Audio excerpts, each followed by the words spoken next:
ఓం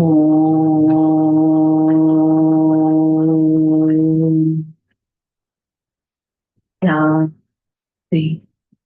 ఓం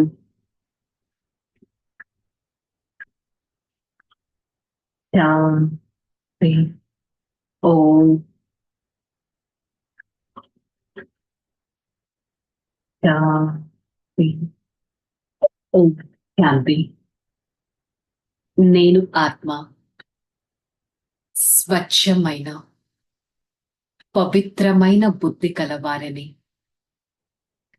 సత్యమైన ఆత్మను, శక్తివంతమైన ఆత్మను, పరోపకారి ఆత్మను, పరమాత్మ ప్రియ ఆత్మను. ఈ క్షణం నేను ఆత్మ సర్వశక్తివంతుడు, పవిత్రతా సాగరుడైన పరం ఆత్మ వారి సన్ముఖంలో ఈ శక్తివంతమైన జ్ఞాన మురళిని వింటున్నట్టు అనుభవం చేసుకుంటాను. ఓం శాంతి.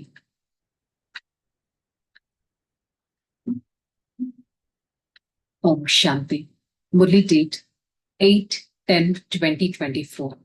आज का हेडिंग मीठे बच्चे, बुद्धि को रिफाइंड बनाना है तो एक बाबा की याद में रहो, याद से आत्मा स्वच्छ बनती जाएगा। నేను ఆత్మ, నా ఈ బుద్ధిని మన ఆత్మలో మనస్సు, బుద్ధి, సంస్కారాలు ఉంటాయి. మరి బుద్ధిని రిఫైన్డ్ గా, ప్యూర్ గా చేసుకోవాలంటే ఒకటే ఛాన్స్, ఒక్క పరమాత్మ స్మృతిలో ఉండడం. స్మృతి ద్వారానే ఆత్మ స్వచ్ఛంగా అవుతుంది.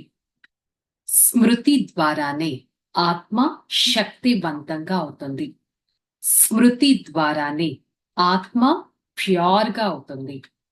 మరి నేను ఆత్మ, నా ఈ బుద్ధిని రిఫైన్డ్ గా, క్లీన్ అండ్ ప్యూర్ గా చేసుకోవడానికి రోజంతటిలో ఎంత సమయం పరమాత్మ స్మృతిలో ఉన్నాను అనేది చెక్ చేసుకోవాలి. ప్రశ్న: वर्तमान समय मनुष्य अपना टाइम व मनी वेस्ट कैसे कर सकता है? जब कोई शरीर छोड़ता है तो उसका पीछे कितना पैसा आदि खर्च करते रहता है। जब शरीर छोड़कर चल गया तो उसका कोई वैल्यू तो नहीं, इसलिए उसके पिछाड़ी जो खर्च करता उससे अपना टाइम और मनी वेस्ट होता है। ఈ ప్రెజెంట్ సమయంలో చాలా మంది టైం మరియు మనీని ఏ విషయంలో చాలా వేస్ట్ చేస్తారు. ఇక్కడ పరమాత్మ మనకి ఎంత సోల్ కాన్షియస్ గా అవ్వాలో ఎక్స్ప్లెయిన్ చేస్తున్నారు. ఎంతగా ఈ శరీరం నుంచి డిటాచ్డ్ గా అవ్వాలో ఎక్స్ప్లెయిన్ చేస్తున్నారు. ఈ శరీరానికి ఈ ఆత్మతో ఉన్నప్పుడే దీనికి వాల్యూ ఉంటుంది, దీనికి ఒక లైఫ్ ఉంటుంది. ఆత్మ నుంచి డిటాచ్డ్ గా అయిపోతే ఇది ఒక డెడ్ బాడీతో సమానం. డెడ్ బాడీకి ఏ వాల్యూ కూడా ఇవ్వరు. మనిషి లైఫ్ ఉన్నప్పుడు ఫలానా వారు అంటారు, అదే లైఫ్ లేకపోతే ఫలానా బాడీ అని అంటారు. ఎందుకు? దాంట్లో లైఫ్, సో కాల్డ్ ఆత్మ లేకపోతే. సో ఈ ప్రెజెంట్ సమయంలో ఎవరన్నా మరణిస్తే ఫ్యూనరల్స్ కానీ, పండితుల్ని పిలిపించడం కానీ, ఎన్నో రకాల రిచువల్స్ చేస్తూ ఉంటారు ఆ ఆత్మ కోసం. కానీ మేజర్ థింగ్, ఆ ఆత్మకి ఒక ప్యూర్ శాంతిపూర్వకమైన వైబ్రేషన్స్ పంపించడం మానేసి మిగతా రిచువల్స్ చేస్తూ ఆత్మనే తలుచుకుంటుంటే ఆత్మకి ఇంకా దుఃఖాన్ని మనం ఇండైరెక్ట్ గా కలిగిస్తూ ఉంటాం. సో ఆల్రెడీ ఆ ఆత్మ శరీరం వదిలేసి వెళ్ళిపోయిందంటే ఇక ఆ బాడీకి ఏ వాల్యూ లేదు. అందుకే కదా దాన్ని క్రిమేషన్ అనేది చేస్తారు. మరి ఈ అన్ని ప్రాసెస్ కోసం ఎంతో టైం అండ్ మనీ వేస్ట్ చేస్తారే కానీ ఆ సోల్ కి స్పిరిచువల్ వైబ్రేషన్స్ పంపించడం మిస్ చేసేస్తూ ఉంటాం. సాధు సన్యాసులు కూడా హఠ యోగాలు చేస్తూ ఉంటారు.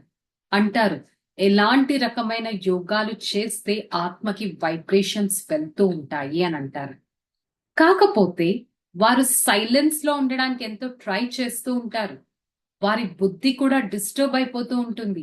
ఏంటి నేను కాన్సన్ట్రేట్ చేయలేకపోతున్నాను అని.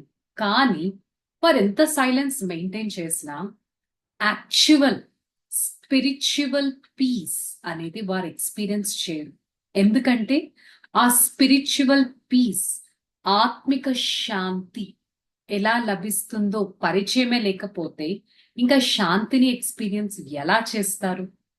కాకపోతే వారికి దాని యాక్చువల్ రుచి తెలియదు కాబట్టి మేం శాంతిగా కూర్చున్నామని భావిస్తారు. సో ఇక్కడ పరమాత్మ ఒక డిఫరెన్స్ చెప్తున్నారు. మీకు ఆత్మిక శాంతి తెలుసు కాబట్టి మీరెప్పుడు అశాంతి పాలు అవ్వరు. నిజంగా అలా ఉన్నామా చెక్ చేసుకోవాలి. దాన్న विश्व की बादशाही देने वाले बाबा का बहुत बहुत रिकॉर्ड रखना है. बाबा की सर्विस में अपना जीवन सफल करना है. पढ़ाई पर पूरा पूरा ध्यान देना है. बाबा से जो ज्ञान मिलता है उस पर विचार सागर मंथन करना. कभी भी विघ्न रूप नहीं बनना. डिससर्विस नहीं करना. अहंकार में नहीं आना है. మరి నేను ఆత్మ విశ్వ రాజ్య పదవి తీసుకోవాలి అంటే ప్రతి ఒక్కరికి ఎంతో రెస్పెక్ట్ ఇవ్వాలి. Give respect and take respect అంటారు కదా. నా లైఫ్ లో caste, religion, creed, status, position వీటితో నేను రెస్పెక్ట్ ఇస్తున్నానా? ఈ మిస్టేక్ అయితే చేయట్లేదు కదా, చెక్ చేసుకోవాలి. మరి భగవంతుడి సేవలో మన జీవితాన్ని కూడా సఫలం చేసుకోవాలి. ఎంత వీలైతే అంత పరమాత్మ సేవ మనస, వాచ, కర్మన, తనువు, మనసు, ధనంతో సేవ చేయాలి. చదువు పైన పూర్తి ధ్యాస పెట్టాలి. భగవంతుడి నుంచి ఏదైతే జ్ఞానం లభిస్తుందో దాన్ని చాలా డెప్త్ లోకి వెళ్ళి విచార సాగర మంతనం చేయాలి. అంతేకాని నేను ఆత్మ విఘ్న రూపంగా ఎప్పుడు అవ్వకూడదు. నేను ఆత్మ వేరే వాళ్ళ లైఫ్స్ లో అబ్స్టికల్స్ అనేవి వేయకూడదు. డిస్సర్వీస్ అనేది చేయకూడదు. వాళ్ళని డిస్టర్బ్ చేయకూడదు. మోస్ట్ ఇంపార్టెంట్ అహంకారం బాడీ కాన్షియస్ లోకి ఎప్పుడు రాకూడదు. బాడీ కాన్షియస్ లోకి వస్తే స్వయం డిస్టర్బ్ అయిపోతాను, వేరే వాళ్ళని కూడా డిస్టర్బ్ చేసేస్తాను. ఇలాంటి డిస్సర్వీస్ ఏమైనా చేస్తున్నానా చెక్ చేసుకోవాలి. वरदान चारों ही सब्जेक्ट में बाबा का दिल पसंद मार्क्स लेने वाले दिल तख्त नशीन भवा. 4 సబ్జెక్ట్స్ జ్ఞానం, యోగం, ధారణ, సేవ. 4 సబ్జెక్ట్స్ లో మంచి మార్క్స్ తీసుకోవాలి. కానీ దీంట్లోనే అందరూ ఒకేలాగా లేరు, నెంబర్ వారీగా ఉన్నారు. గౌరవపూర్వకంగా పాస్ అయ్యేవారు, పనిష్మెంట్స్ తో పాస్ అయ్యేవారు ఉన్నారు. మధ్య మధ్యలో కొన్నిట్లో మార్క్స్ తక్కువగా అయిపోతాయి. మళ్ళీ ఏం చేస్తాము, బయట ఎలాగైతే మేకప్ డ్యూటీస్ ఉంటాయి, ఏమన్నా మార్క్స్ తక్కువ వస్తే మళ్ళీ వాటిని మనం కరెక్ట్ చేసుకునే ఛాన్స్. ఇక్కడ మేకప్ డ్యూటీస్ అనేవి కూడా చేయట్లేదు. జ్ఞానంలో తక్కువగా ఉందంటే జ్ఞానంలో మళ్ళీ డెప్త్ లోకి వెళ్ళి జ్ఞాన సేవ చేస్తున్నానా? చేయట్లేదు. బాబా అంటున్నారు, సభీ సబ్జెక్ట్ में बाबा का दिल पसंद दिल तख्त नशीन बनना है. ప్రతి సబ్జెక్ట్, ఏ సబ్జెక్ట్ ఎక్కువ ఏ సబ్జెక్ట్ తక్కువ కాదు, ప్రతి సబ్జెక్ట్ లో బాబాకి హృదయపూర్వకంగా దగ్గరగా అవ్వాలి, హృదయ సింహాసనం పైన కూర్చోవాలి. ఈ బ్రాహ్మణ సంస్కారాలు సర్వప్రియం, సర్వులకి సహయోగాన్ని ఇస్తాయి, సర్వుల నుంచి రెస్పెక్ట్ ని ప్రాప్తి చేసుకునేటట్టు ఉంటాయి. కానీ ఎవరైతే నిజమైన బ్రాహ్మణ సంస్కారం అంటే ప్రతిరోజు మురళి ద్వారా మన యాక్టివిటీస్ ఎలా చేసుకోవాలనేది ఎక్స్ప్లెనేషన్ ఇస్తారు కదా, అది మన సంస్కారంగా అవుతుంది అంటారు కదా. ఎవరైతే ఈ సంస్కారాలని ఎగ్జాక్ట్ గా ఫాలో అవుతారో వాళ్ళు పరమాత్మ కూడా హృదయపూర్వకంగా ప్రియమైన వారు. స్లోగన్, దిల్ రుబా వాహే జిస్కే దిల్ మే సదా యహీ అన్హద్ గీత్ బజ్తే రహతా హే మే బాబా కా హూ బాబా మేరా. ప్రియమైన పిల్లలెవరు? సదా వారి హృదయంలో ఒకటే పాట మోగుతూ ఉంటుంది, మే బాబా కా హూ బాబా మేరా. నేను పరమాత్మకి చెందిన వారని, పరమాత్మ నా వారు.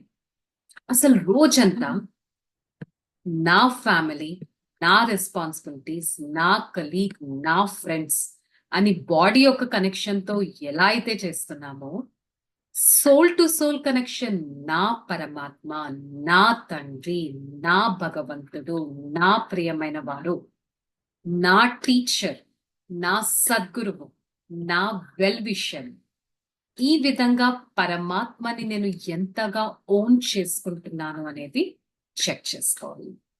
సో ఈరోజు మొదటి యొక్క హోంవర్క్, మై బాబా కా హూ బాబా మేరా. ఓకే, చలో రిలాక్స్. ఓం శాంతి. నేను పరమాత్మకు చెందిన వారిని. నేను పరమాత్మ ప్రియ ఆత్మను. నేను పరమాత్మ హృదయ సింహాసన అధికారి ఆత్మను. నేను పరమాత్మకు దగ్గరగా ఉండే ఆత్మను. నేను పరమాత్మ ద్వారా శక్తిని తీసుకున్న ఆత్మను. పరమాత్మ ప్రియ ఆత్మను, లోకప్రియ ఆత్మను, స్వప్రియ ఆత్మను. నేను ఆత్మ మనస వాచ కర్మన పరమాత్మ స్మృతిలో ఉంటూ పరమాత్మ శక్తిశాలి కిరణాలను తీసుకుంటూ నేను ఆత్మ నిశ్చయ బుద్ధి విజయిగా ఉంటాను. ప్రతి అడుగులు పరమాత్మ స్నేహాన్ని జోడిస్తూ, ప్రతి అడుగులు పరమాత్మ ద్వారా శక్తివంతమైన కిరణాలను తీసుకుంటూ నేను ఆత్మ నిశ్చయ బుద్ధిగా సర్వంశ త్యాగిగా అవుతాను. బాబా మీకు ఎంతో ధన్యవాదాలు. నా ఈ జీవితాన్ని ఇంత సేవాదారి జీవితంగా మీరు తయారు చేస్తున్నారే. మనస్స వాచ కర్మన పరమాత్మ సేవలో ఉంటూ, సేవ యొక్క శిక్షణ తీసుకుంటూ నేను ఆత్మ ఉన్నతమైన వారిగా తయారవుతాను. I, the soul, the God's favorite being. I am the God's spiritual child. I experience unlimited power from my beloved person, the Supreme Authority. He showers unlimited love, peace, and happiness onto my soul. I, the soul, always try to experience the Supreme Authority's presence. With the Father's presence, I am a powerful being. At every point of time, I experience my Father's presence. My Father is right beside me.